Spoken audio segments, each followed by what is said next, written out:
కృష్ణా జిల్లా గుడివాడ నియోజకవర్గంలో జేమ్స్పేటలోని దారుణం జరిగింది. అర్ధరాత్రి జనసేన కార్యకర్త కాటూరి రాజేష్ ఇంటికి గుర్తు తెలియని దుండగులు పెట్రోల్తో నిప్పంటించారు. వెంటనే అప్రమత్తమైన రాజేష్ స్థానికుల సహాయంతో మంటలు ఆర్పేశారు. ఇక విషయం తెలుసుకున్న గుడివాడ జనసేన నాయకులు హుటాహుటిన రాజేష్ ఇంటికి చేరుకున్నారు. జనసేన కార్యకర్త కుటుంబానికి అండగా ఉంటామని స్థానిక నాయకులు హామీనిచ్చారు. కార్యకర్త ఇంటిపై దాడి చేసిన వారు ఎవరైనా సరే కఠినంగా శిక్షించాలని డిమాండ్ చేశారు.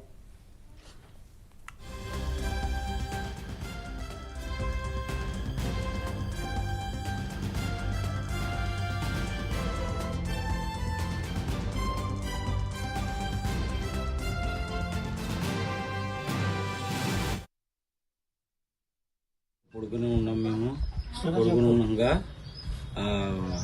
అకారణంగా ఒకేసారి మంటలు అవన్నీ వచ్చినాయండి.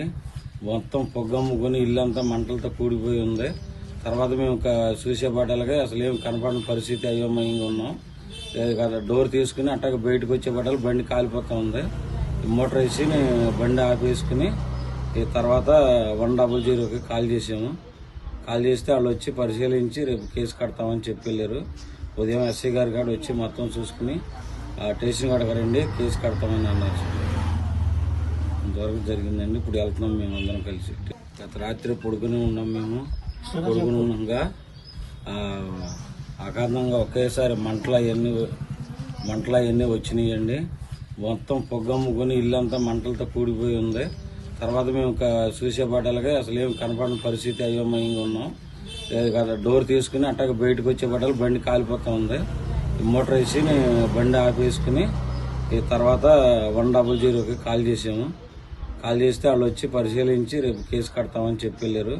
ఉదయం ఎస్ఐ గారి కాడ వచ్చి మొత్తం చూసుకుని స్టేషన్ కాడకు రండి కేసు కడతామని అన్నారు.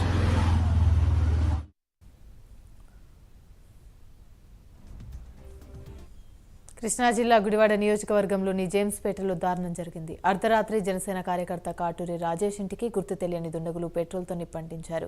వెంటనే అప్రమత్తమైన రాజేష్ స్థానికుల సహాయంతో మంటలు ఆర్పేశారు. ఇక విషయం తెలుసుకున్న గుడివాడ జనసేన నాయకులు హుటాహుటిన రాజేష్ ఇంటికి చేరుకున్నారు.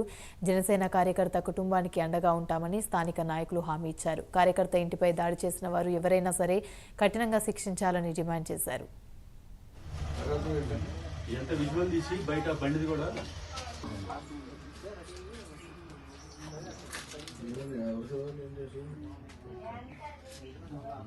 కేసు పెడితే నేను అదే చెప్పే కొంచెం